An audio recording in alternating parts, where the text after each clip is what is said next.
ꯃꯌꯥꯝꯕꯨ ꯑꯍꯥꯟꯕ ꯃꯛꯇꯗ ꯃꯈꯜ ꯃꯊꯦꯜ ꯃꯅꯤꯄꯨꯔ ꯐꯨꯜ ꯁ꯭ꯇꯣꯔꯤ ꯀꯂꯦꯛꯁꯟꯅ ꯃꯌꯥꯝꯕꯨ ꯇꯔꯥꯝꯅ ꯑꯣꯛꯆꯕꯒ ꯂꯣꯏꯅꯅ ꯏꯀꯣꯛ ꯅꯣꯟꯅ ꯈꯨꯔꯨꯝꯖꯔꯤ꯫ ꯉꯁꯤꯁꯨ ꯃꯌꯥꯝꯒꯤ ꯉꯥꯏꯍꯥꯛ ꯄꯣꯊꯥꯅꯕꯒꯤꯗꯃꯛꯇ ꯑꯅꯧꯕ ꯃꯅꯤꯄꯨꯔꯤ ꯍꯣꯔꯔ ꯁ꯭ꯇꯣꯔꯤ ꯑꯃꯃꯨꯛ ꯄꯨꯗꯨꯅ ꯂꯥꯛꯆꯔꯤ꯫ ꯍꯣꯔꯔ ꯁ꯭ꯇꯣꯔꯤ ꯑꯁꯤꯒꯤ ꯃꯃꯤꯡꯅ ꯀꯦꯇꯨꯀꯤ꯫ ꯋꯥꯔꯤ ꯑꯁꯤꯅ ꯍꯤꯡꯂꯤꯕ ꯑꯃꯗꯤ ꯂꯩꯈꯤꯗ꯭ꯔꯕ ꯀꯅꯥꯒꯨꯝꯕꯤ ꯑꯃꯠꯇꯒ ꯃꯔꯤ ꯂꯩꯅꯖꯗꯦ꯫ ꯑꯏꯕꯅ ꯋꯥꯈꯜꯅ ꯁꯥꯒꯠꯆꯔꯒ ꯇꯥꯕꯤꯔꯤꯕꯁꯤꯡꯒꯤ ꯉꯥꯏꯍꯥꯛ ꯄꯣꯊꯥꯅꯕꯒꯤꯗꯃꯛꯇ ꯁꯦꯝꯖꯕ ꯋꯥꯔꯤꯅꯤ꯫ ꯍꯧꯖꯤꯛ ꯃꯌꯥꯝꯗ ꯈꯨꯗꯣꯜ ꯇꯝꯖꯔꯤ ꯃꯅꯤꯄꯨꯔꯤ ꯍꯣꯔꯔ ꯁ꯭ꯇꯣꯔꯤ ꯀꯦꯇꯨꯀꯤ꯫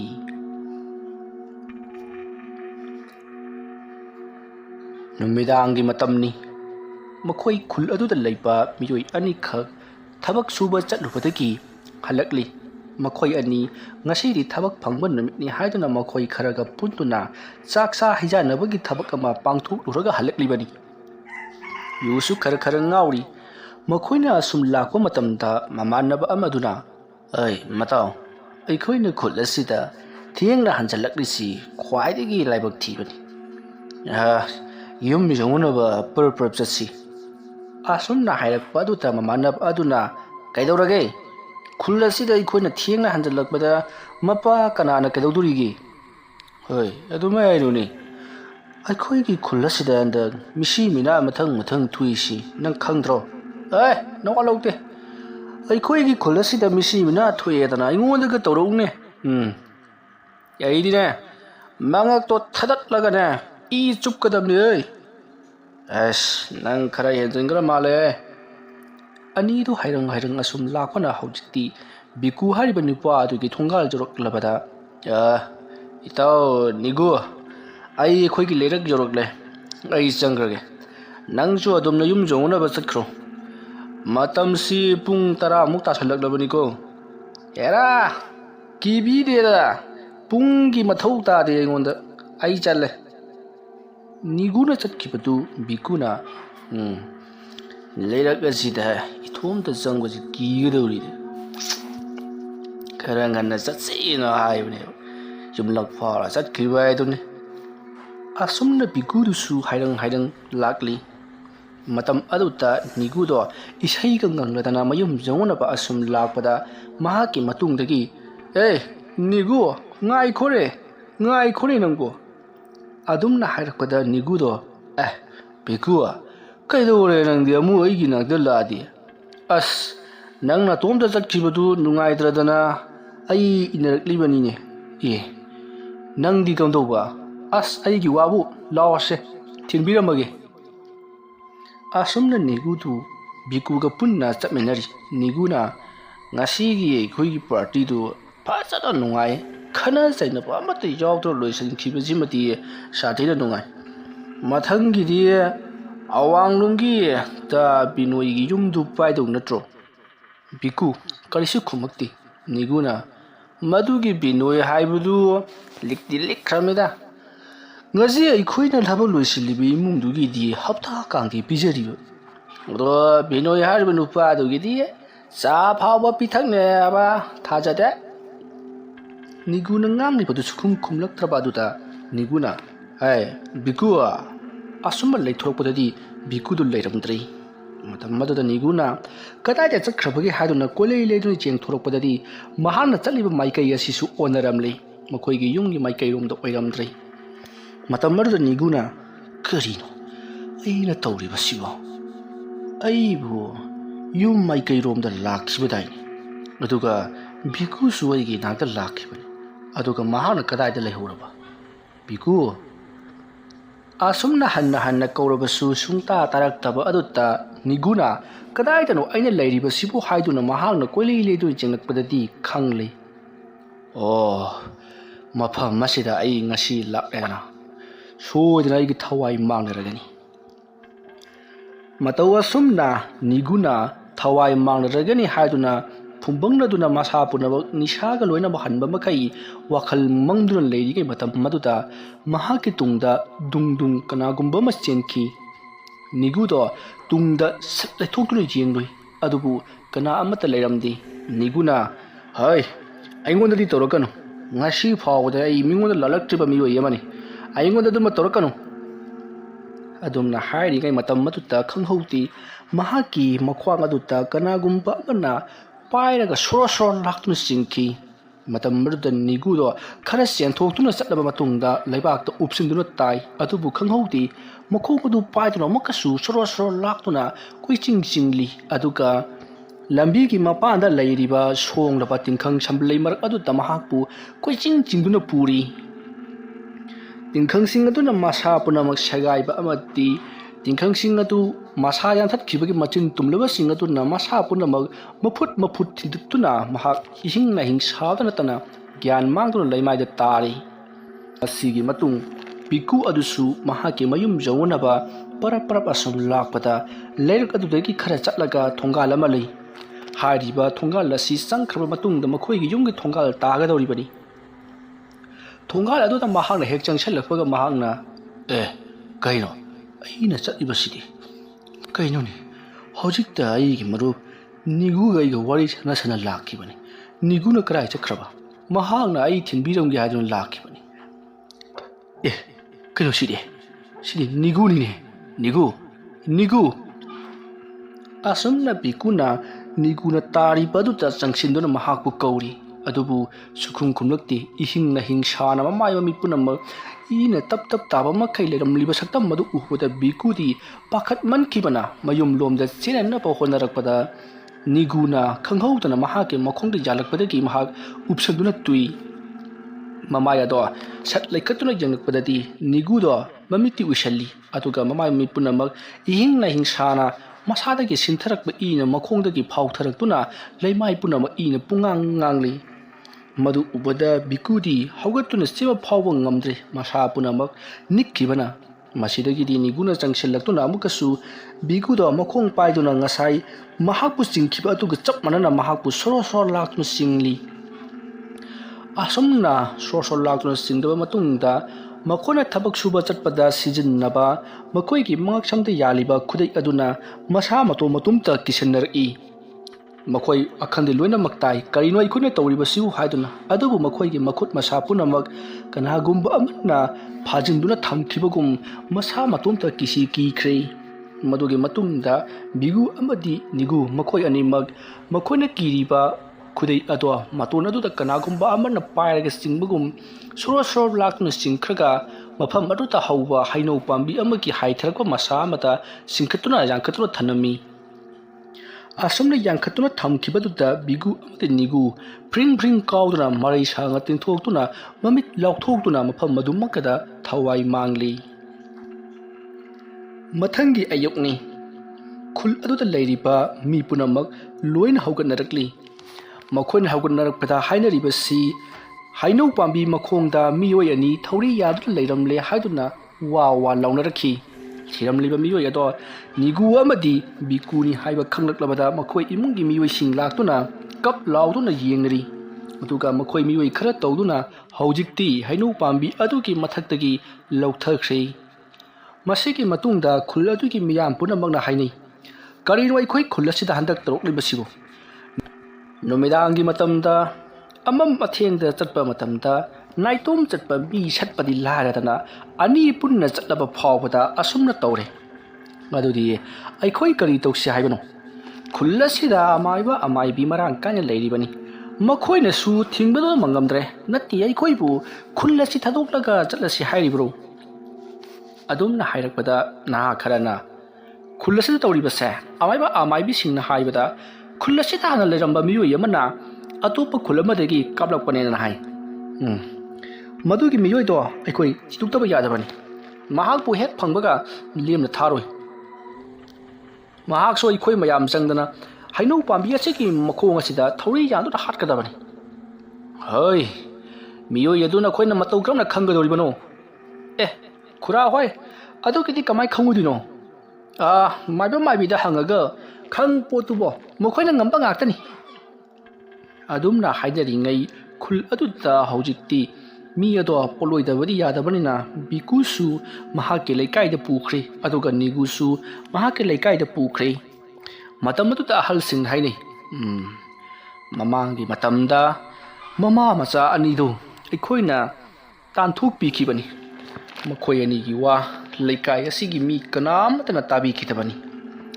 ꯃꯈꯣꯏ ꯑꯅꯤꯅ ꯇꯧꯔꯛꯂꯤꯕ꯭ꯔꯥ ꯈꯪꯗ꯭ꯔꯦꯅ ꯇꯧꯔꯤꯁꯤ꯫ ꯑꯗꯨ ꯑꯣꯏꯔꯒꯅ ꯑꯩꯈꯣꯏ ꯃꯤꯑꯣꯏ ꯈꯔ ꯆꯠꯂꯒ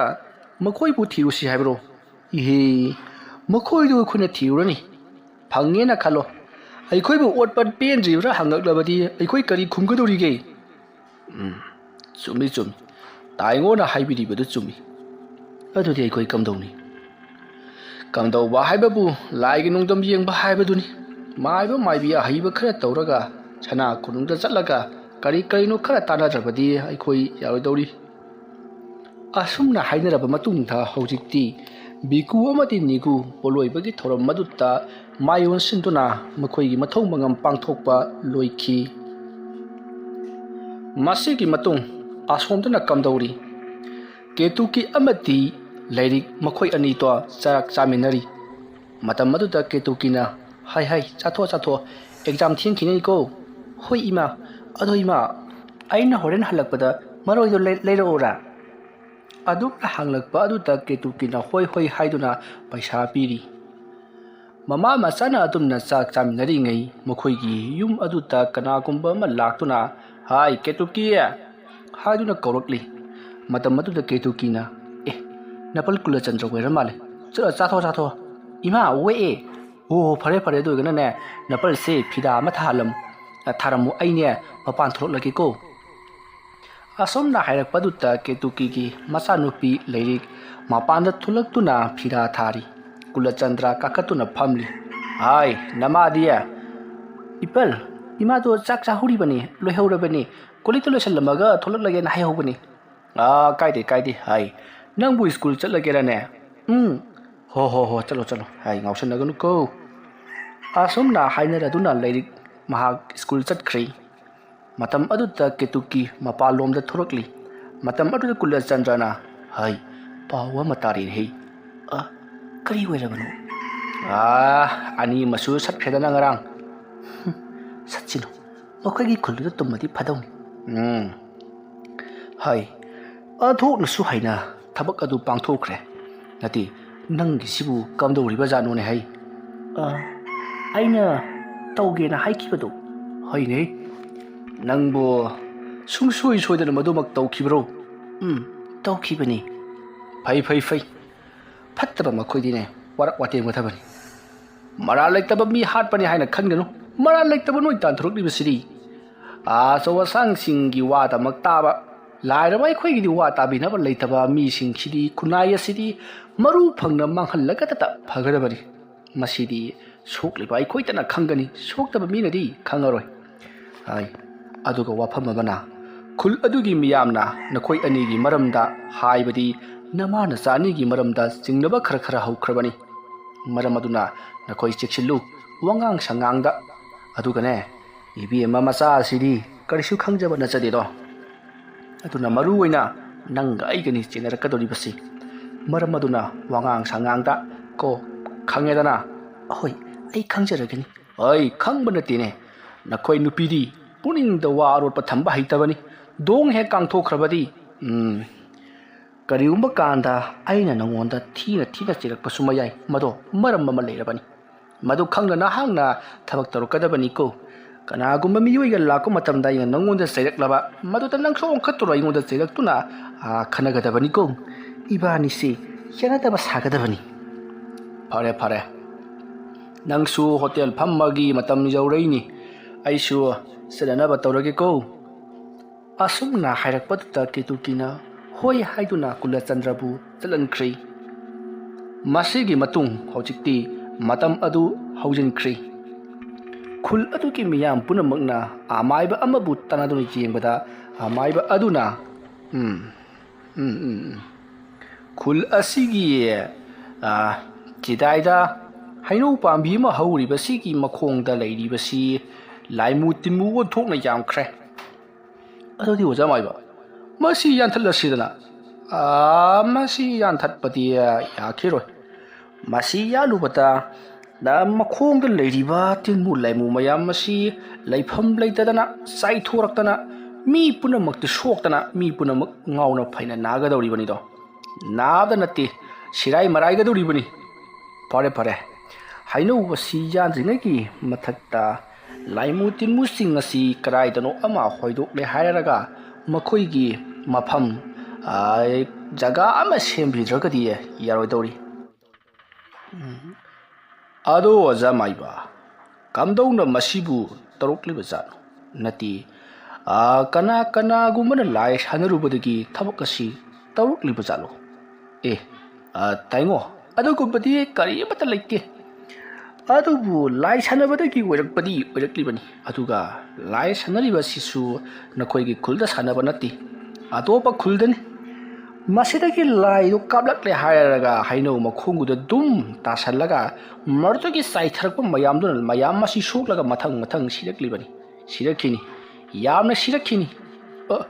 ꯀꯔꯤꯅꯣ ꯍꯥꯏꯕꯤꯔꯤꯁꯤꯕꯨ ꯑꯣꯖꯥ ꯃꯥꯏꯕ ꯁꯤꯔꯛꯈꯤꯅꯤ ꯍꯥꯏꯕꯕꯨ ꯀꯔꯤꯅꯣ ꯁꯤꯅꯤ ꯅꯈꯣꯏꯅ ꯑꯊꯨꯕ ꯃꯇꯝꯗ ꯂꯥꯏ ꯑꯗꯨ ꯂꯣꯏꯁꯤꯜꯍꯧꯗꯕ ꯇꯥꯔꯒꯗꯤ ꯌꯥꯝꯅ ꯊꯨꯅ ꯃꯤꯁꯤꯡꯁꯦ ꯃꯊꯪ ꯁꯤꯔꯛꯈꯤꯅꯤ ꯍꯥꯏ ꯋꯥꯅꯤꯃ ꯅꯈꯣꯏꯗ ꯇꯧꯔꯤꯕ ꯑꯁꯤ ꯇꯤꯃꯨ ꯐꯠꯇꯕ ꯂꯥꯏꯃꯨ ꯐꯠꯇꯕ ꯁꯥꯔꯣꯏ ꯉꯥꯔꯣꯏ ꯏꯅꯈꯥ ꯄꯥꯎꯇꯥꯕꯤ ꯁꯥꯏꯖꯤꯟ ꯄꯨꯂꯨꯕ ꯈꯣꯡꯕꯥꯜ ꯂꯥꯂꯨꯝꯕ ꯂꯩꯔꯛ ꯁꯥꯊꯧꯕ ꯃꯌꯥꯝꯅ ꯇꯧꯍꯟꯕ ꯅꯠꯇꯦꯅ ꯏꯕꯣ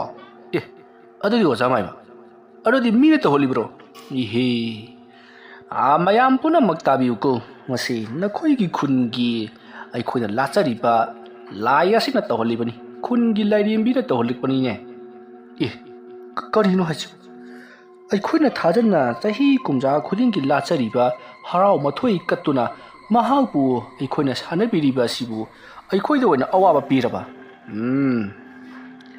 ꯅꯈꯣꯏꯅ ꯐꯅ ꯂꯥꯏ ꯅꯤꯡꯂꯕꯁꯨ ꯂꯥꯏꯗꯤ ꯐꯠꯇꯕ ꯃꯥꯏꯀꯩꯗ ꯂꯦꯞꯇꯦ ꯅꯈꯣꯏꯅ ꯐꯠꯇꯕ ꯇꯧꯔꯕꯗꯤ ꯐꯠꯇꯕ ꯑꯗꯨꯒꯤ ꯃꯍꯩ ꯁꯣꯏꯗꯅ ꯄꯤꯔꯛꯀꯅꯤ ꯃꯣꯏꯗꯤ ꯐꯠꯇꯕ ꯃꯤꯒꯤ ꯃꯤꯆꯪ ꯆꯪꯂꯛꯂꯣꯏꯀꯣ ꯅꯈꯣꯏꯅ ꯐꯠꯇꯕ ꯊꯕꯛ ꯑꯃ ꯇꯧꯔꯨꯕꯒꯤꯅꯤ ꯏꯃꯥ ꯂꯥꯏꯔꯦꯝꯕꯤ ꯑꯁꯤꯅ ꯁꯥꯎꯗꯨꯅ ꯑꯩꯈꯣꯏꯗ ꯆꯩꯕꯤ ꯆꯩꯊꯦꯡ ꯄꯤꯔꯛꯂꯤꯕꯁꯤ ꯍꯧꯖꯤक ꯐꯥꯎꯕꯗ ꯅꯈꯣꯏꯒꯤ ꯈꯨꯜ ꯑꯁꯤꯗ ꯃꯤ ꯐꯅ ꯌꯥꯝꯅ ꯁꯤꯈ꯭ꯔꯦ ꯁꯤꯁꯨ ꯁꯤꯔꯛꯀꯗꯧꯔꯤ ꯃꯗꯨꯕꯨ ꯀꯣꯛꯍꯟꯒꯦ ꯍꯥꯏꯔꯕꯗꯤ ꯅꯈꯣꯏꯅ ꯇꯧꯖꯔꯨꯕ ꯅꯔꯥꯟꯒꯤ ꯃꯇꯨꯡꯏꯟꯅ ꯏꯃꯥ ꯂꯥꯏꯔꯦꯝꯕꯤꯗ ꯇꯤꯡꯀꯣꯛꯆꯕ ꯂꯥꯏꯀꯣꯛꯆꯕ ꯑꯗꯨꯒ ꯅꯈꯣꯏꯅ ꯇꯧꯔꯨꯕ ꯊꯕꯛ ꯑꯗꯨ ꯃꯗꯨꯒꯤ ꯄ꯭ꯔꯥꯏꯖꯤꯠ ꯅꯤꯖꯕ ꯇꯥꯕꯅꯤ ꯁꯃꯥꯏꯕ ꯑꯩꯈꯣꯏꯅ ꯀꯔꯤ थबक तौरुदना अखोइना करी लानगदोरिबनो इमा लाइरेंबिकी मफमती अखोइना करी अमता लानखिदबरा खली इमा लाइरेंबिकी मफमदा लानद्रबसु कनागुंबा खरदि लाले हाइदुना पीरिने से ngaiko airi na khoina kौको लाकोनी अतोप खुलदगिनी करिसु खंगदि अदुना आई ने nganglak pasi chumlabadi chummi adum hayu karigumba nakhoida seran torana haijellabadi हाइबदी नखोइने इकाई खांगी करिगुम वाफम खरबु लोसन्दुना थमलबदी थबक असिदा माइ पाओय हेना दुम दोस लंगसन्दुना नखोइगी खुलसै यामना थुना मुत्ता कदौरिबनी नखोइगी अइना हौजिक लैरिबा खुलसिगी सिदाय हैनु मखोंग असिगी मनाक्ता युम्ममा सारमिने सारमब्रो अदुमना हंगलकपदुता मयाम पुनमकदो अमगा येंगनी मतमदुदा अहलमना होय सारमली ओजा माइबा अदु कैदौरबा अदु सारमलीबा अदु कनागी युमनो हाइबदी मियोय अमखतंगिरा नत्रगना अनीगिरा युम असिता लेरमिबा मियोय सिंदुना कनानो करी सिनफम पाइरंबा अदुमना हंगलकपा अदुता अहल अदुना ओजा माइबा वारी असि आई लिजरके मुन्ना ताबियो असुमना हाइदुना हौख्रबा थौदोक अमगी वारी लिरखी मतमदु केतुकी युम अदुता नौना चिलक्तुना लैरी केतुकीगी ममा ममदी मपाना यामना साउखी लाइरबा पिदत पादतपा कना लैत्रबा लमजा सरा अमता चेली हाइदुना केतुकीरी महाकी लेजरिबा हौजिक चेलिबा महाकी पुंसि लैपुन सेमलगनी वारे वामिनगनी नुंगाइमिनगनी खंदुना लाक्लिबा महाना पुनमक अथोइबनी हेलबनी हाइदुना ममा पाना सैरिबा थांगलिबा लौथोकनबा होनरिबा सिंगदो किकान कानरमदी सावना मई हौरबा केतुकी ममा पाना केतुपीबु अमुक हन्ना येंगलरोय मखोई मफमदगी सीख्रे हाइदुना खल्लबनी हाइदुना इंथोपिरखी केतुकी हौजिकती महाके मपुरोइबगा पुन्ना लैमिनबदा ताखी मसेगी मतम कुइना मखोई अनि लैमिनरबदा चाबा थकपा वातना नुंगायबी मरांग कायना पाली नोंमगी नुमितनी केतुकीगी मपुरोइबा इखंग खंगहौदना वानथरक इ हाइदुना थबक मफमदगी महाक हॉस्पिटल दा पुखटले हाइदुना केतुकी दा पाव लाखी मतमदो केतुकी था तरुक सूरबरा नौपुरीबनी मसिगी मतुंग केतुकी हौजिक महाके मपुरोइबगी फिबम यामना सोकचलखी मपुरोइबगी फिबम सोकचलकपना मरम मोइरका डॉक्टर नसु महाकोय असे लायंगनबगीदमक्ता चामलबा सेंफमसिंग संगनी हाइदुना केतुकी दा हाइरी करिगुम्बता ऑपरेशन असी तहौदबा तारगती महाकी हार्ट असी फुंदुना अदुमक सिरगनी हाइरखी केतुकी उपाय लेरमदी माना हौजिक लैरिबा युमफम मसिसु युमफम मसे खक्तनी अतोपा हिंखोल लेरमदी केतुकी इकाई इकाइना महाकी मयुमदा मपामदा लाखी मतम मदुदा महाकी मपामगी युम अदुदी मियुई अमना लेरमखी केतुकीना महाग असे युम मसिगी युमबु अदुगी मसानी हाइरुबता युम अदु लेरमबा मियुई अदुना इबेमा नंगी पाबुंगा इमागनी हाइबको मखोइदी आदा सिंगापुर लैनी हाइबरा कैनोमा चटख्रे मयामबगी मचानुपागी मना हाइबरा मा हाइरमी अति नंगोददी करीमता हाइरमदब्रो अदुमना हाइरपदा केतुकी कपली अदुगा पाव फाउनबा याबा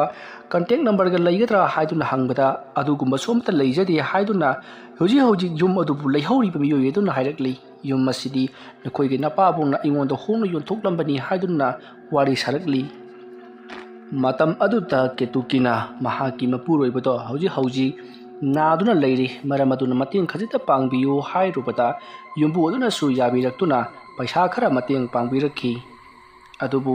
पैसा अदुनाती ऑपरेशन तौबदा सिजनबदा कोनगदब नती मसिकी मतुंग केतुकीना लेकाय अदुदा चचतुना पैसा निजखी अदुबु कनामतना महाकीदमक्ता मतेंग पांगबिरखीदी केतुकीगी मपुरोइबा महाकपु मतम खरा लायेंगलबा मतुंगता अदुमक अपुनसि लोमख्री केतुकी कप्पनतना उपाय लैखिदी महाकी पिबुकनुंगदा नौपुरीबा मचा अदुगिदमक खलुरगा केतुकीगी मपुरोइबा अदुगी मतुंग इलुबसु ngamjada महाक यामना साकना लेनखी हौनबी मतुंगिना महाकी मथौ मंगम पांथोपा लोइख्री हौजिक्ति केतुकी सही अमकी मतुंगदा मचानुपी अमा फंगजरी मचानुपी अमदी माहोयनी से हिंबंग नमनपी लानफमदा मखोइगी युम अदो तंखाई अमा खाजल्लब मतुंगदा तंखाई अमा सिदोकलगा हौजिक्ति होटेल फमदुना टेक टेक अमा मसा हिंब हौरकली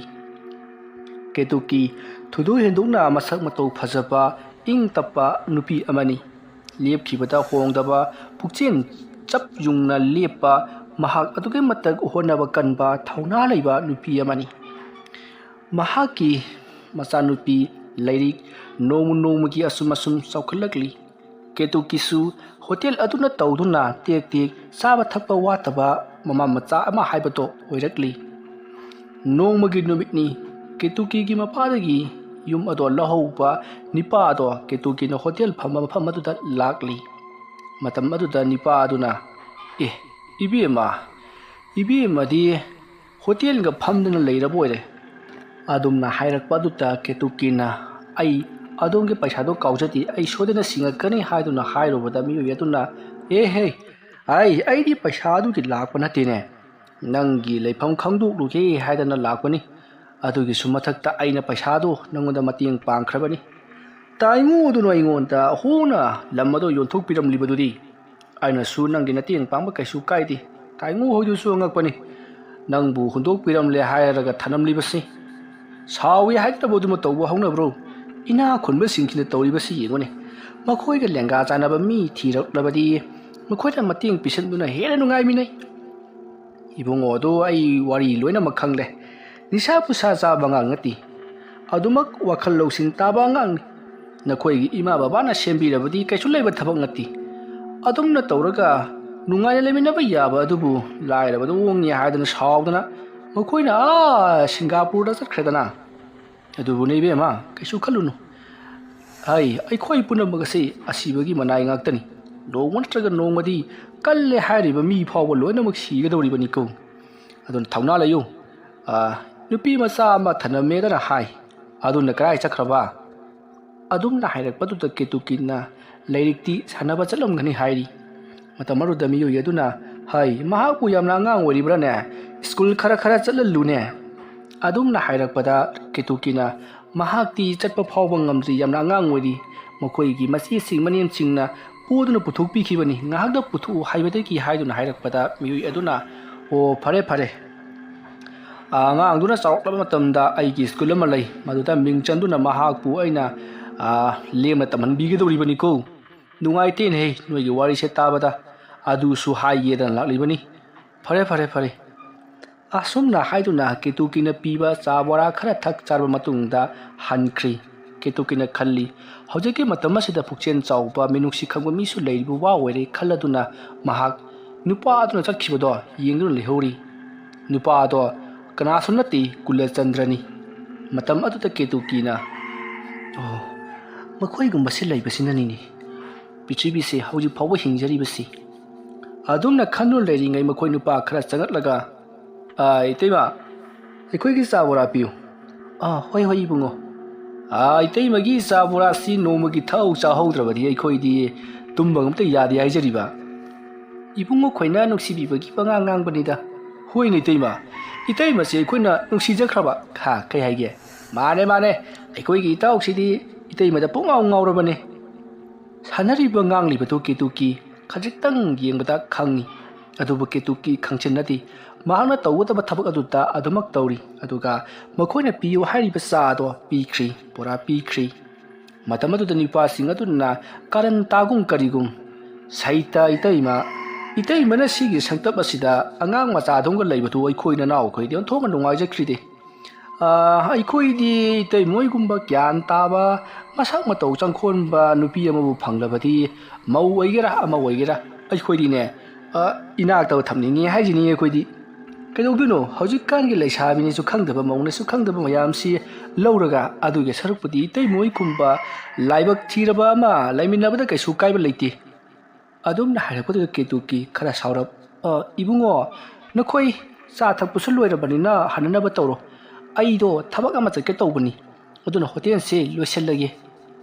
ꯏꯇꯩꯃꯒꯤꯁꯤꯗꯤ ꯑꯩꯈꯣꯏꯕꯨ ꯍꯦꯛꯇ ꯇꯥꯜꯂꯦꯅꯦ ꯑꯩꯃꯥ ꯇꯥꯟꯕ ꯅꯠꯇꯦꯅꯦ ꯅꯈꯣꯏꯕꯨ ꯅꯍꯥꯟ ꯑꯩꯈꯣꯏꯅ ꯅꯨꯃꯤꯠ ꯌꯨꯡꯕ ꯐꯥꯎꯕ ꯐꯝꯕꯗꯨꯕꯨ ꯑꯩꯅ ꯀꯔꯤ ꯍꯥꯏꯒꯤ ꯉꯁꯤꯗꯣ ꯑꯩꯗꯣ ꯗꯣꯛꯇꯔꯗ ꯑꯃꯨꯛꯇꯪ ꯆꯠꯂꯨꯒꯦ ꯇꯧꯕꯅꯤ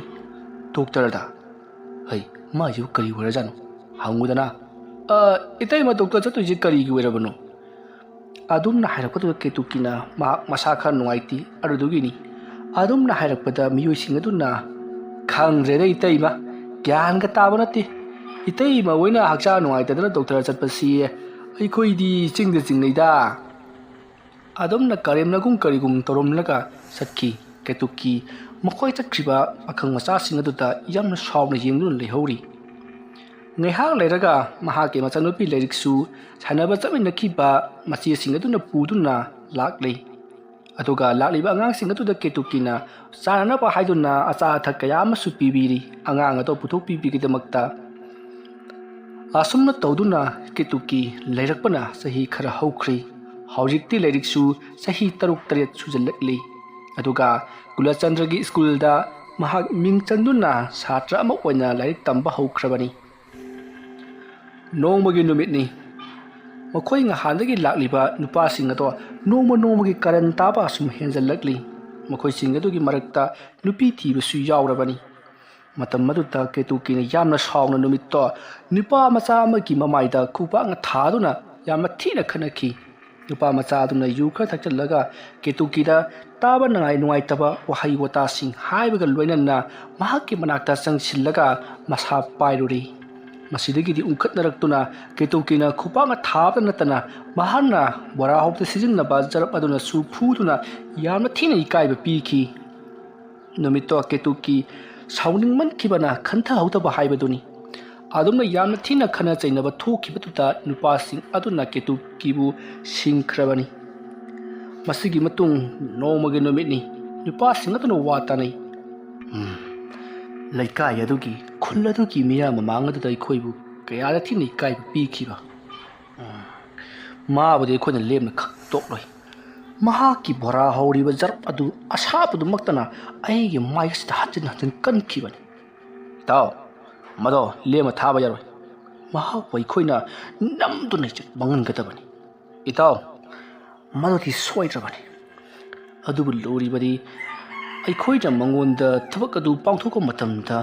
ꯃꯤꯅ ꯈꯪꯂꯣꯏꯗꯅꯕ ꯃꯑꯣꯡꯗ ꯍꯣꯠꯅꯒꯗꯕꯅꯤ ꯑꯗꯨꯒ ꯃꯍꯥꯛꯀꯤ ꯃꯆꯥꯅꯨꯄꯤ ꯑꯃ ꯂꯩꯔꯤꯕꯗꯨꯁꯨ ꯃꯁꯛꯇꯤ ꯐꯖꯔꯕꯅꯤꯍꯦ ꯍꯦꯔꯥ ꯑꯉꯥꯡꯗꯨꯔꯣ ꯑꯩ ꯑꯉꯥꯡ ꯑꯣꯏꯔꯁꯨ ꯃꯗꯨ ꯅꯨꯄꯤꯅꯤꯅꯦ ꯍꯥꯏꯅꯔꯤꯕ ꯑꯗꯨ ꯀꯅꯥꯒꯨꯝꯕ ꯃꯤꯑꯣꯏ ꯑꯃꯅ ꯇꯥꯔꯕꯒꯨꯝ ꯀꯨꯔꯨꯛ ꯀꯨꯔꯨꯛ ꯆꯠꯈꯤ ꯃꯈꯣꯏꯁꯤꯡ ꯑꯗꯣ ꯐꯨꯛ ꯍꯧꯒꯠꯂꯛꯇꯨꯅ ꯌꯦꯡꯊꯣꯔꯛꯄꯗ ꯃꯈꯣꯏ ꯈꯨꯜꯒꯤ ꯑꯍꯜ ꯑꯃ ꯑꯣꯏꯗꯨꯅ ꯂꯩꯔꯝꯃꯤ ꯃꯇꯝ ꯑꯗꯨꯗ ꯃꯈꯣꯏꯅ ꯑꯍꯜ ꯑꯗꯨꯒꯤ ꯃꯅꯥꯛꯇ ꯆꯦꯟꯁꯤꯟꯗꯨꯅ ꯍꯩ ꯑꯍꯜ ꯉꯥꯏꯈꯣ ꯀꯔꯤꯅꯣ ꯅꯪꯅ ꯑꯩꯈꯣꯏ ꯎꯔ ꯆꯦꯜꯂꯤꯗꯤ ꯍꯥ ꯏꯕꯨꯡꯉꯣ ꯑꯩꯗꯤ ꯀꯩꯁꯨ ꯈꯪꯖꯕ ꯅꯠꯆꯗꯦ ꯑꯩꯈꯣꯏꯒꯤꯅꯦ ꯁꯟ ꯑꯃ ꯄꯨꯜꯂꯝꯕꯗꯣ ꯊꯧꯔꯤ ꯊꯠꯇꯅ ꯆꯠꯂꯝꯂꯦ ꯑꯗꯨꯗ ꯊꯤꯕ ꯑꯗꯨ ꯂꯥꯛꯄꯗ ꯅꯈꯣꯏꯅ ꯄꯨꯜꯂꯝꯕꯗꯣ ꯑꯗꯨ ꯊꯦꯡꯅꯕꯒꯤ ꯋꯥꯅꯤ ꯑꯩ ꯀꯩꯁꯨ ꯇꯥꯍꯧꯗꯦ ꯍꯩ ꯑꯍꯜ ꯇꯥꯍꯧꯗꯦ ꯀꯔꯤ ꯍꯥꯏꯅꯣ ꯑꯩꯈꯣꯏꯅ ꯍꯥꯏꯅꯔꯤꯕꯁꯤꯡꯗꯨ ꯅꯪ ꯂꯣꯏ ꯇꯥꯔꯝꯒꯅꯤ ꯏꯕꯨꯡꯉꯣ ꯁꯦꯡꯅ ꯍꯥꯏꯖꯔꯤꯕꯁꯤꯅꯤ ꯑꯩꯗꯤ ꯀꯔꯤꯃꯠꯇ ꯇꯥꯍꯧꯗꯦꯀꯣ ꯅꯪꯅ ꯇꯥꯍꯧꯗꯦ ꯍꯥꯏꯔꯁꯨ ꯌꯥꯔꯣꯏꯅꯦ ꯊꯕꯛ ꯑꯗꯨꯒꯤ ꯃꯇꯥꯡꯗ ꯅꯪꯅ ꯃꯤꯉꯣꯟꯗ ꯍꯦꯛ ꯍꯥꯏꯗꯣꯛꯑꯕ ꯅꯪ ꯁꯤꯔꯦ ꯈꯪ ꯅꯪ ꯁꯤꯎꯕ꯭ꯔꯥ ꯏꯕꯨꯡꯉꯣ ꯇꯧ ꯅꯪꯒꯤ ꯊꯥꯡꯗꯣ ꯌꯥꯝꯅ ꯊꯧꯕ ꯃꯥꯜꯂꯤ ꯊꯦꯡꯂꯛꯀꯅꯨ ꯑꯩꯈꯣꯏꯗꯤꯅꯦ ꯌꯦꯡꯉꯨꯇꯨ ꯏꯟꯁꯥꯁꯤ ꯅꯧꯔꯕꯅꯤ ꯄꯥꯊꯔꯕꯅꯦꯕꯀꯣ ꯃꯗꯨꯅꯒ ꯊꯦꯡꯂꯛꯂꯕꯗꯤ ꯃꯗꯨ ꯂꯥꯏꯖꯧꯗꯨꯅ ꯁꯤꯒꯗꯧꯔꯤꯕꯅꯤ ꯑꯩ ꯁꯦ ꯅꯈꯣꯏ ꯅꯈꯣꯡ ꯀꯣꯟꯗꯨꯅ ꯍꯥꯏꯔꯤ ꯑꯩ ꯀꯅꯥꯝꯇꯗ ꯍꯥꯏꯗꯣꯛꯑꯣꯏꯀꯣ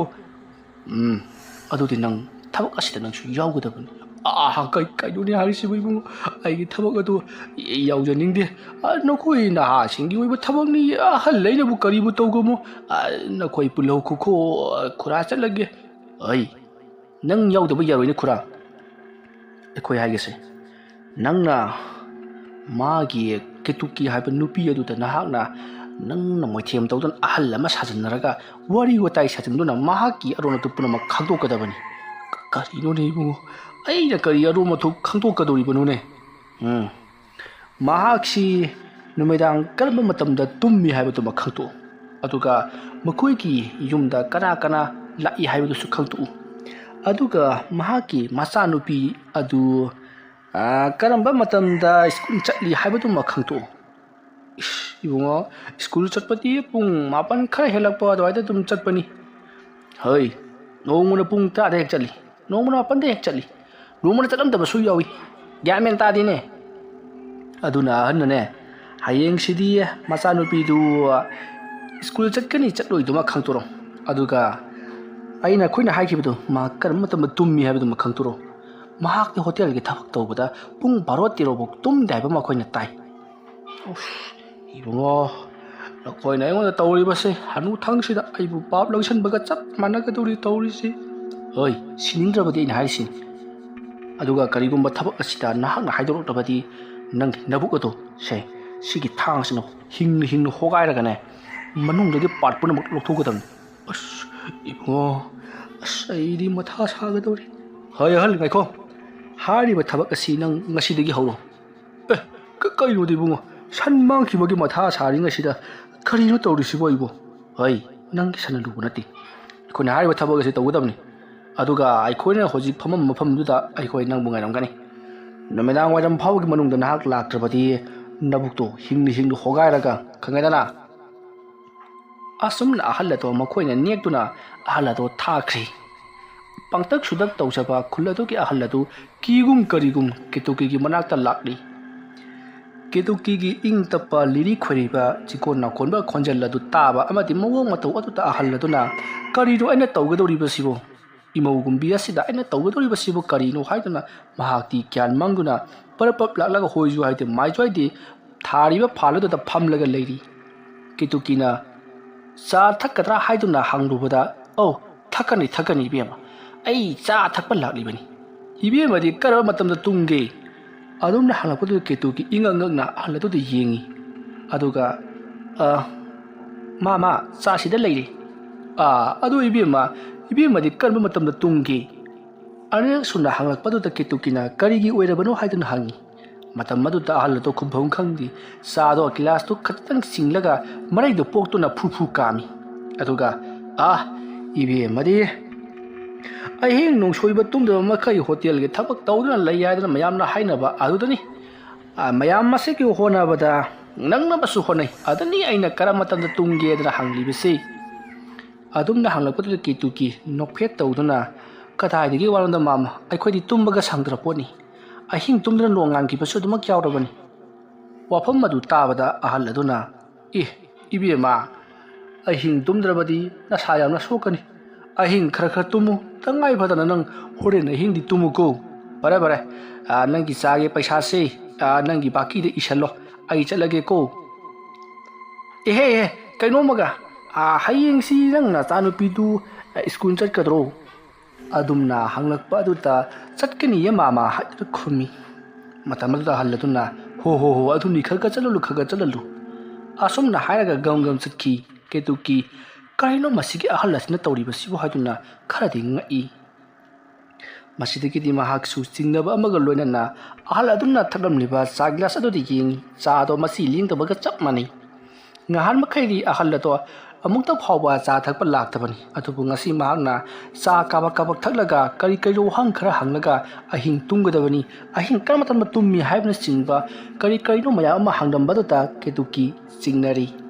masidagi di ketuki na makhoi ki si kari ro ma tawdubo mali khangani asum na hairaga singlaba ketuki lehauki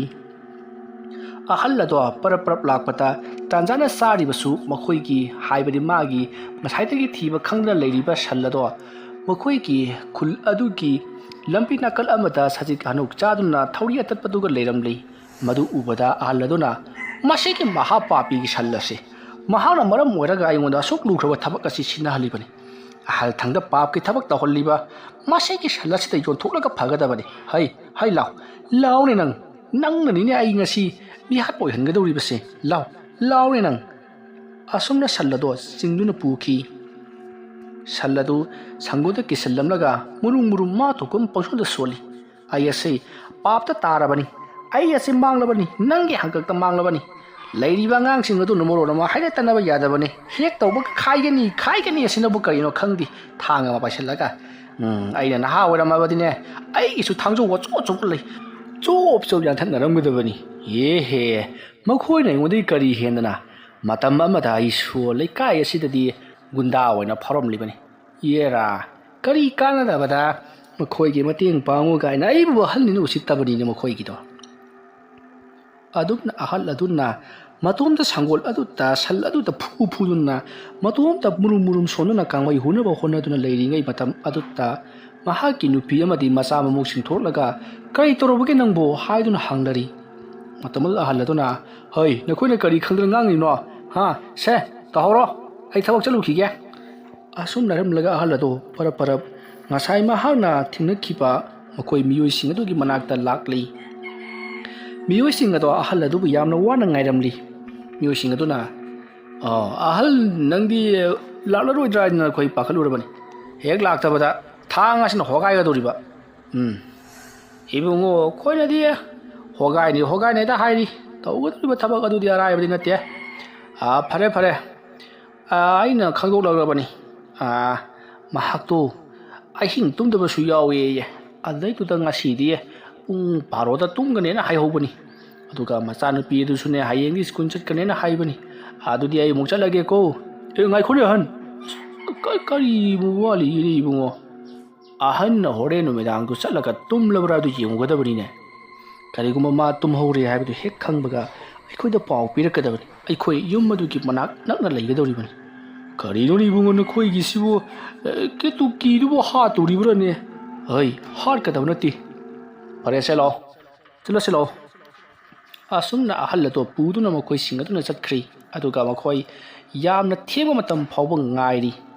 matamaruta miyu singaduna ahalladuta hoi chalo ketuki gi miyu chalagane tumlabri yenguso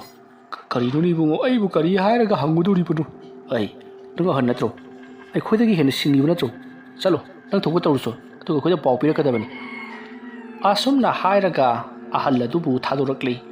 ahalado ngauri phairi karino aina ngasi tawriba sibu khalladuna sum lakli aduga ketuki gi mayum jawrabata ketuki gi imungatu tamahangna ibema ketuki nangbu hotel thong lolabro haduna hangli matam matu ketuki na masiki halsinga saigi do jam gadu mal mama lo lenga saina o ibema bu tumbadro ketuki khumukti ehak leraga ꯑꯪ ꯇꯨꯝꯕꯅꯤ ꯑꯁꯨꯝꯅ ꯍꯥꯏꯔꯛꯄꯗꯨꯗ ꯑꯍꯜ ꯑꯗꯣ ꯑꯣ ꯐꯔꯦ ꯐꯔꯦ ꯑꯩꯁꯨ ꯑꯩꯈꯣꯏꯒꯤ ꯁꯟꯗꯣ ꯍꯟꯖꯤꯜꯂꯛꯇ꯭ꯔꯦ ꯑꯗꯨꯒꯤ ꯊꯤꯕ ꯂꯥꯛꯂꯤꯕꯅꯤ ꯑꯁꯨꯝꯅ ꯍꯥꯏꯔꯝꯂꯒ ꯑꯃꯨꯛ ꯍꯟꯗꯨꯅ ꯆꯠꯈꯤ ꯃꯇꯝ ꯑꯗꯨꯗ ꯀꯦꯇꯨꯀꯤꯅ ꯉꯁꯤꯗꯤ ꯀꯔꯤꯅꯣ ꯑꯃ ꯇꯧꯔꯛꯀꯗꯕ ꯃꯥꯜꯂꯤ ꯈꯜꯂꯗꯨꯅ ꯃꯍꯥꯛ ꯃꯈꯣꯏꯒꯤ ꯂꯩꯀꯥꯏꯗ ꯂꯩꯕ ꯃꯈꯣꯏꯒꯤ ꯌꯨꯝ ꯑꯗꯨꯒ ꯈꯔ ꯅꯛꯅꯕ ꯑꯃꯗ ꯆꯪꯁꯤꯟꯗꯨꯅ ꯃꯈꯣꯏꯒꯤ ꯏꯃꯨꯡ ꯑꯗꯨꯗ ꯉꯁꯤꯗꯤ ꯑꯩꯒꯤ ꯍꯣꯇꯦꯜꯗ ꯀꯔꯤꯒꯨꯝꯕ ꯊꯧꯗꯣꯛ ꯑꯃ ꯊꯣꯛꯂꯨꯕ ꯌꯥꯏ ꯑꯗꯨꯅ ꯃꯌꯥꯝ ꯑꯃꯨꯛꯇ ꯃꯇꯦꯡ ꯄꯥꯡꯕꯤꯌꯨ ꯍꯨꯔꯥꯟꯕ ꯐꯥꯁꯤ ꯍꯥꯏꯗꯨꯅ ꯃꯍꯥꯛꯅ ꯃꯊꯪ ꯁꯟꯗꯣꯛꯈ꯭ꯔꯦ ꯑꯗꯨꯒ ꯋꯥꯐꯝ ꯑꯁꯤ ꯉꯁꯥꯏ ꯅꯨꯡꯊꯤꯜ ꯅꯨꯡꯗꯥꯡ ꯋꯥꯏꯔꯝꯗꯁꯨ ꯃꯍꯥꯛꯅ ꯃꯤꯑꯣꯏ ꯈꯔꯗꯁꯨ ꯍꯥꯏꯈ꯭ꯔꯕꯅꯤ ꯑꯗꯨꯝꯅ ꯍꯥꯏꯖꯔꯨꯕ ꯑꯗꯨꯗ ꯃꯌꯥꯝꯁꯤꯡ ꯑꯗꯨꯅꯁꯨ ꯍꯣꯏ ꯍꯣꯏ ꯍꯥꯏꯗꯨꯅ ꯂꯣꯏꯅꯃꯛ ꯌꯥꯔꯛꯇꯨꯅ ꯍꯧꯖꯤꯛꯇꯤ ꯁꯦꯝ ꯁꯥꯕ ꯍꯧꯈ꯭ꯔꯕꯅꯤ ꯀꯦꯇꯨꯀꯤ ꯃꯌꯥꯝꯁꯤꯡ ꯑꯗꯨꯕꯨ ꯁꯨꯝꯍꯠꯅꯕꯒꯤꯗꯃꯛꯇ ꯃꯍꯥꯛ ꯉꯁꯤꯗꯤ ꯃꯍꯥꯛꯀꯤ ꯍꯣꯇꯦꯜ ꯉꯟꯇꯥ ꯂꯣꯏꯁꯤꯟꯗꯨꯅ ꯃꯍꯥꯛꯀꯤ ꯏꯃꯨꯡ ꯑꯗꯨꯗ ꯂꯩꯔꯤ ꯃꯌꯥꯝ ꯄꯨꯝꯅꯃꯛ ꯌꯨꯝꯒꯤ ꯑꯀꯣꯏꯕꯗ ꯂꯨꯝꯗꯨꯅ ꯂꯩꯅꯈ꯭ꯔꯕꯅꯤ ꯉꯥꯏꯍꯥꯛ ꯂꯩꯔꯕ ꯃꯇꯨꯡꯗ ꯑꯍꯜ ꯑꯗꯣ ꯂꯥꯛꯂꯝꯂꯒ ꯆꯠꯈꯤꯕꯗꯣ ꯃꯌꯥꯝ ꯄꯨꯝꯅꯃꯛꯁꯨ ꯎꯔꯤꯕꯅꯤ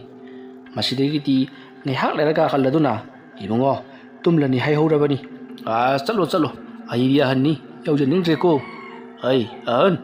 ꯅꯪꯁꯨ ꯑꯩꯈꯣꯏꯒꯤ ꯇꯨꯡ ꯏꯜꯂꯛꯀꯗꯕꯅꯤ ꯅꯪꯅ ꯂꯩꯀꯥꯏ ꯇꯥꯛꯂꯒ ꯍꯥꯏꯗꯣꯛꯂꯕꯗꯤ ꯑꯩꯈꯣꯏ ꯐꯔꯛ ꯇꯥꯒꯗꯧꯔꯤꯕꯅꯤ ꯏꯕꯨꯡꯉꯣ ꯑꯩꯕꯨ ꯊꯥꯖꯕꯤꯌꯨꯔꯦ ꯅꯣꯏꯕꯨ ꯑꯩꯕꯨ ꯍꯥꯏꯗꯣꯛꯂꯣꯏꯅꯦ ꯅꯣꯏꯕꯨ ꯍꯣꯏꯕꯨ ꯍꯣꯏ ꯌꯥꯔꯣꯏ ꯂꯥꯎ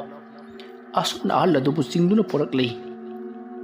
ꯑꯁꯨꯝꯅ ꯂꯥꯛꯂꯒ ꯃꯤꯑꯣꯏꯁꯤꯡ ꯑꯗꯣ ꯀꯦꯇꯨꯀꯤꯒꯤ ꯊꯣꯡꯖꯤꯟ ꯃꯄꯥꯟꯗ ꯂꯦꯞꯂꯤ ꯑꯗꯨꯒ ꯑꯍꯜ ꯑꯗꯨꯗ ꯍꯣꯏ ꯊꯣꯡ ꯍꯥꯡꯉꯨ ꯍꯥꯏꯌꯨ ꯅꯪꯅ ꯊꯣꯡ ꯍꯥꯡꯅꯕ ꯋꯥ ꯍꯥꯏꯒꯗꯕꯅꯤ ꯏꯕꯨꯡꯉꯣ ꯅꯈꯣꯏꯁꯤꯗꯤ ꯑꯗꯨꯝꯅ ꯉꯔꯪ ꯋꯥꯔꯤ ꯁꯥꯟꯅꯔꯤꯕꯗꯨ ꯀꯦꯇꯨꯀꯤ ꯇꯥꯏ ꯃꯇꯝ ꯑꯗꯨꯗ ꯀꯦꯇꯨꯀꯤ ꯃꯁꯥꯕꯨ ꯉꯥꯛꯊꯣꯛꯆꯅꯕꯒꯤꯗꯃꯛꯇ ꯃꯍꯥꯛꯅ ꯐꯩꯖꯨꯞ ꯃꯅꯨꯡꯗ ꯋꯣꯝꯂꯤꯕ ꯆꯩꯇꯨꯞ ꯑꯗꯣ ꯆꯦꯠ ꯄꯥꯏꯗꯨꯅ ꯂꯩꯔꯤꯕꯅꯤ ꯃꯁꯤꯒꯤ ꯃꯇꯨꯡꯗꯒꯤꯗꯤ ꯃꯍꯥꯛꯅ ꯈꯪꯒꯅꯤꯗꯅ ꯅꯣꯏ ꯑꯁꯨꯝꯅ ꯈꯜꯂꯒ ꯀꯦꯇꯨꯀꯤ ꯃꯈꯣꯏꯅ ꯍꯥꯏꯔꯛꯄ ꯋꯥꯐꯝꯁꯤꯡꯗꯨ ꯃꯍꯥꯛꯅ ꯆꯞ ꯆꯥꯅ ꯈꯨꯝꯅꯅꯕꯒꯤꯗꯃꯛ ꯁꯦꯝ ꯁꯥꯔꯤ ꯃꯁꯤꯒꯤ ꯃꯇꯨꯡꯗꯒꯤꯗꯤ ꯃꯤꯑꯣꯏꯁꯤꯡ ꯑꯗꯨꯒꯤ ꯃꯔꯛꯇ ꯌꯥꯎꯔꯤꯕ ꯑꯍꯜ ꯑꯗꯨꯅ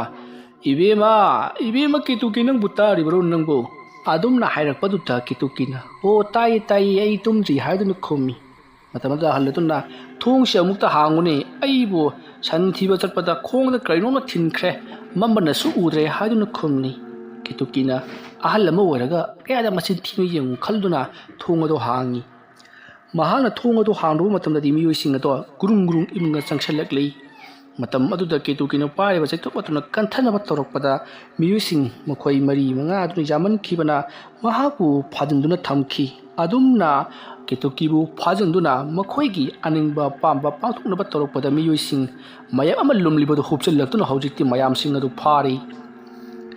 ꯑꯁꯨꯝꯅ ꯐꯥꯔꯒ ꯃꯌꯥꯝꯁꯤꯡ ꯑꯗꯨꯅ ꯃꯈꯣꯏ ꯃꯤꯑꯣꯏꯁꯤꯡ ꯑꯗꯣ ꯐꯨꯕꯒ ꯆꯩꯕꯒ ꯇꯧꯗꯨꯅ ꯃꯈꯣꯏꯁꯤꯡ ꯑꯗꯣ ꯋꯥꯔꯛ ꯋꯥꯇꯦꯝꯈꯤ ꯑꯃꯗꯤ ꯀꯔꯤꯒꯤꯗꯃꯛꯇ ꯅꯈꯣꯏꯅ ꯑꯁꯤꯒꯨꯝꯕ ꯊꯕꯛ ꯑꯁꯤ ꯇꯧꯔꯤꯕꯅꯣ ꯍꯥꯏꯗꯨꯅ ꯌꯥꯝꯅ ꯊꯤꯅꯁꯨ ꯐꯨꯈꯤ ꯑꯗꯨꯝꯕ ꯇꯧꯗꯨꯅ ꯂꯩꯀꯥꯏ ꯃꯤꯌꯥꯝꯅ ꯃꯈꯣꯏꯁꯤꯡ ꯑꯗꯣ ꯌꯥꯝꯅ ꯇꯝꯊꯤꯅ ꯐꯨꯔꯕ ꯃꯇꯨꯡꯗ ꯂꯩꯀꯥꯏ ꯑꯁꯤꯗꯒꯤ ꯃꯇꯨꯡ ꯇꯧꯔꯛꯂꯕꯗꯤ ꯇꯥꯟꯊꯣꯛꯀꯅꯤ ꯍꯥꯏꯗꯨꯅꯁꯨ ꯃꯈꯣꯏꯗ ꯀꯤꯍꯟꯈ꯭ꯔꯤ ꯑꯁꯨꯝꯅ ꯇꯧꯗꯨꯅ ꯃꯈꯣꯏꯁꯤꯡ ꯑꯗꯣ ꯉꯔꯪ ꯂꯥꯡꯅꯔꯛꯄꯅ ꯅꯣꯡꯉꯥꯜꯂꯝꯗꯥꯏ ꯐꯥꯎꯕ ꯃꯌꯥꯝꯅ ꯃꯈꯣꯏꯕꯨ ꯄꯨꯟꯗꯨꯅ ꯑꯃ ꯆꯪꯉꯛ ꯐꯨ ꯇꯧꯗꯨꯅ ꯂꯩꯀꯥꯏꯗ ꯈꯣꯡꯒꯣꯏꯅꯒꯅꯤ ꯍꯥꯏꯗꯨꯅ ꯂꯩꯔꯤ ꯃꯊꯪꯒꯤ ꯅꯣꯡꯉꯥꯜꯂꯕꯗ ꯃꯈꯣꯏꯁꯤꯡ ꯑꯗꯣ ꯃꯌꯥꯝꯒꯤ ꯁꯦꯟꯇꯜ ꯑꯃꯟꯕꯁꯤꯡ ꯃꯉꯛꯁꯝꯗ ꯄꯔꯦꯡ ꯁꯤꯖꯤꯟꯗꯨꯅ ꯑꯃꯗꯤ ꯃꯈꯣꯏꯅ ꯑꯩꯈꯣꯏ ꯑꯁꯦ ꯅꯨꯄꯤ ꯑꯉꯥꯡꯗ ꯀꯥꯔꯟ ꯇꯥꯕ ꯌꯥꯝꯅ ꯑꯣꯛꯇꯕ ꯃꯤꯑꯣꯏꯁꯤꯡꯅꯤ ꯍꯥꯏꯗꯨꯅ ꯂꯥꯎꯗꯨꯅ ꯆꯠꯍꯟꯗꯨꯅ ꯃꯌꯥꯝ ꯃꯃꯥꯡꯗ ꯈꯣꯡꯒꯣꯏꯅꯈꯤ ꯑꯁꯨꯝꯅ ꯇꯧꯗꯨꯅ ꯃꯌꯥꯝ ꯃꯃꯥꯡꯗ ꯈꯣꯡꯒꯣꯏꯅꯈ꯭ꯔꯕ ꯃꯇꯨꯡ ꯊꯥ ꯑꯃ ꯍꯧꯈ꯭ꯔꯤ ꯍꯧꯖꯤꯛꯇꯤ ꯃꯈꯣꯏ ꯃꯤꯑꯣꯏꯁꯤꯡꯗꯣ ꯁꯥꯎꯕꯅ ꯃꯩ ꯍꯧꯔꯤ ꯀꯦꯇꯨꯀꯤꯕꯨ ꯑꯃꯨꯛꯇꯪꯗꯤ ꯀꯝꯗꯧꯅꯔꯒ ꯃꯍꯥꯛꯄꯨ ꯃꯌꯥꯝ ꯃꯃꯥꯡꯗ ꯈꯣꯡꯒꯣꯏꯅꯍꯟꯁꯤꯒꯦ ꯍꯥꯏꯗꯨꯅ ꯂꯩꯔꯤ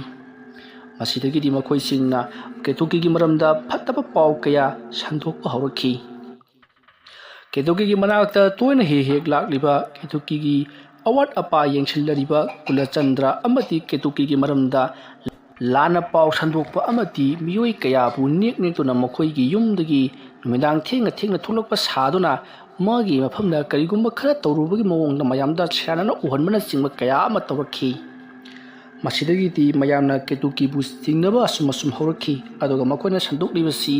ꯀꯦꯇꯨꯀꯤ ꯌꯨ ꯌꯣꯜꯂꯦ ꯍꯥꯏꯗꯨꯅ ꯁꯟꯗꯣꯛꯈꯤ ꯃꯁꯤꯒꯤ ꯃꯇꯨꯡ ꯅꯣꯡꯃꯗꯤ ꯃꯈꯣꯏ ꯃꯤꯑꯣꯏꯁꯤꯡ ꯑꯗꯨꯅ ꯃꯥꯟꯅꯔꯒ ꯀꯦꯇꯨꯀꯤꯒꯤ ꯄꯣꯂꯥꯡ ꯑꯃꯗ ꯂꯣꯟꯅ ꯌꯨ ꯍꯥꯞꯆꯤꯟꯈꯤ ꯑꯗꯨꯒ ꯃꯌꯥꯝ ꯇꯥꯅꯅꯕ ꯃꯈꯣꯏꯅ ꯀꯥꯡꯁꯤ ꯈꯤꯡꯗꯨꯅ ꯃꯌꯥꯝꯕꯨ ꯀꯧꯊꯣꯛꯈꯤ ꯈꯨꯜ ꯃꯤꯌꯥꯝ ꯇꯤꯜꯂꯛꯂꯕꯗ ꯀꯦꯇꯨꯀꯤꯒꯤ ꯌꯨꯝ ꯑꯗꯨꯗ ꯃꯌꯥꯝ ꯆꯪꯗꯨꯅ ꯌꯨ ꯊꯤꯔꯤꯕꯅꯤ ꯍꯥꯏꯗꯨꯅ ꯊꯤꯈꯤ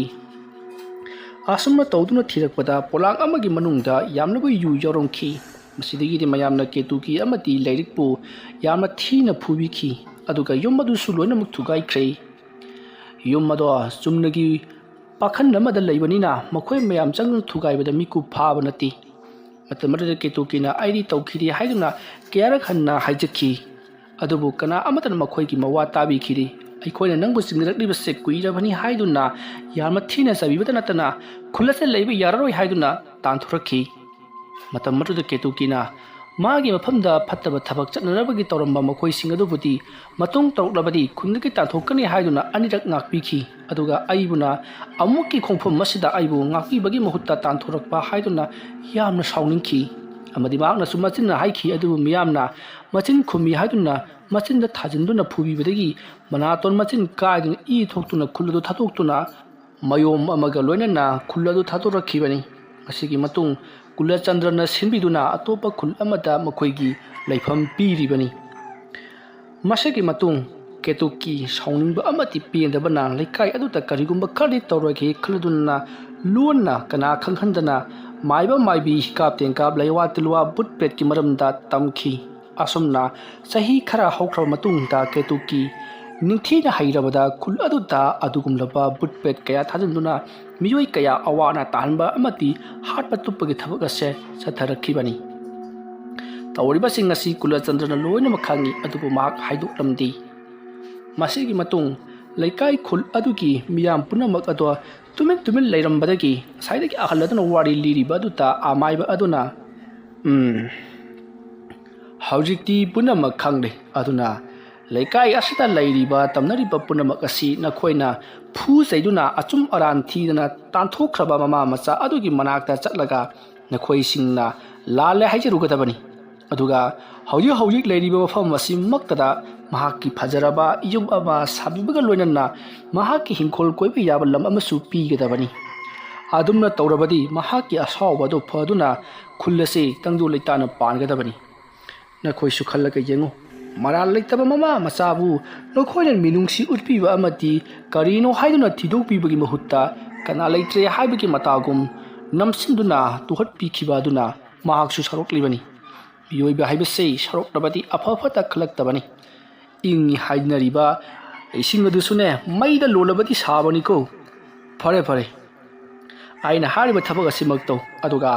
ꯀꯦꯇꯨꯀꯤ ꯍꯥꯏꯔꯤꯕ ꯅꯨꯄꯤ ꯃꯁꯥꯃꯛꯅ ꯂꯣꯏꯁꯤꯟꯗ꯭ꯔꯕꯗꯤ ꯀꯩꯗꯧꯅꯨꯡꯗ ꯂꯥꯏ ꯑꯁꯤ ꯐꯔꯔꯣꯏ ꯃꯍꯥꯛꯅ ꯁꯥꯟꯅꯔꯛꯄ ꯂꯥꯏ ꯑꯣꯏꯒꯗꯧꯔꯤꯕꯅꯤ꯫ ꯐꯔꯦ ꯑꯩ केतुकी अदु लाक्लानी हाइरप नुमित अदुदा आइसु लाके अदुगा मागा आइगा तौरगा लोइसनबिगे लेकाय मियाव नफम मसिदा मागे दमता फजरब युम अमा साबिबगा लोइना माहाकी हिंखोन कोइबा याबा लम अमा पिबिगदबनिको असुमना हाइरमलगा आमाइबादो चटख्रे लेकाय मियाम पुनमक करी तौसिके हाइदुनु वा तादरी मतमदुदा अहल खरनती केतुकीदा खुना लानखिबा सिंगदुना महाना तरुकलिबनी मरमदुना मंगोंदा अइखोइना लाले हाइजफम थुई हाइदुना हाइरी असुम तौदुना मयामसु यानरदुना मखोय अहल खरा चत्तुना केतुकीगी मयुमदा लाक्ली केतुकीदी महाना तौरिबा थबक अतो खुलजासिंगना खंगदुना महाकपु हाटपा लाक्लिबरा नत्रगना महाकपु वरक पतेम बाक लाक्लिबरा हाइदुना पाखलुरी अदुबु महाक थौना हंदी महाक मांगोंदा परप परप थोरकली अदुगा मयाम लाक्पिरिबसिबु करिगी ओइरबनो हाइदुना हंगी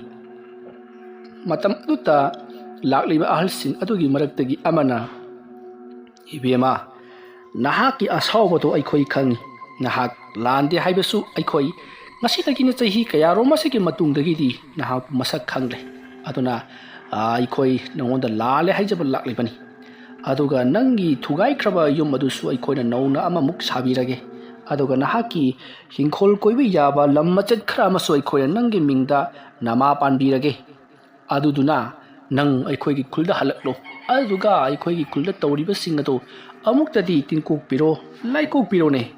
नत्रबदी अइखोइगी खुल अदो हौरक्लिबा आंगांगसिंग असि मुत ताकपा तारे अदुमना हाइरकपदा केतुकीना अइदी आंगांगदी सोखिदबनी हाइरकपदा मयामदो तुमिन तुमिन लई अदुगा केतुकीना मखा ताना अइदी नुपीगा आंगांगदा सोक्ति मरुओइना मागी नुपी लैना लैना अमदी नुपीसिंगबु हंथना येंबा ngamiba अफबा वखन खनबा ngamdaba kabu kawoibagi makok panba नुपासिंगदा खतनी आइना तौखिबदी हाइरकपदा मयामदो वा ngamngamnadi मसिदगी अहलमना Chumi chumi ibema punamak aikoina lanba ngaktan adubu nang ya sawba pharo aikoi mayam nangonda khurumjari hairapata Ketokina haungati haiduna yaramdi masigi matung Ketokina ai se hojikti aigi ichanupi su chawrabanina mahagi wa mata su tagigi aduga solaba kanaitraba ima ichabu kadaida soikhigedegi haiduna macangum macagum question senabiriba Kulachandragi wafam su takhige hairapata mayamna hoi hoi aduga nahana wafam ado aikoida pau piraklo hairamlaga mayam chanaki masigi matung tha khara haukrabada Ketoki hojikti khunda halakadori aduna lai khoiramdagi thoramsu pangthok lagadori haibasi tabada mayam punamakna karino tawgadori su laina karamna khoiramgadori bano haiduna mayam ado yamna charangnari amaiba dusu laklei aduka Ketoki ga tawduna nongma numidang waram amata lai khoiramnabagi damakta haino pambi adugi makhongda yamna kanna sem sari mayam punamak ado hojikti mafam maduda ikoina miyam zona tillari Ketoki amadi amai aduna tawduna yamna kanna leitainaduna hojikti makhona sanaramliba lai punamak ado loisanki ngahandagi tawriba thabaksin asi amai aduga Kulachandraga aduga Ketokiga makhoisingna tawba thabak ngaktani Ketokina landi haibasi mayamna khanganabagi damakta amai aduna suthawoina mayam mangadu wari lihalibani madumna tawduna hojikti landaba Ketokina mai paktuna amadi mahana hatkhribasing adu mahakpu khulotodagi tanthokpada mating oikhiba makhoi manga sing aduni asama tawduna marangni mapot pharaba makhoi sing ado loinamak thawai mangkhi aduga landaba Ketoki khulda amuk halaktuna makhoi mahousagi punsida hanjanduna hingkhol koiduna amadi mahousagum hotel phamduna khuladugi miyamga tangdu leitana panminakhi wari asi matang asida lusinjari wari asi lanthokjaba matamda soikhilan khiba asoi aran khibi tabiriba punamakna pukchel sauna ngakpigani mayambu aroibada amuk hana khurumjari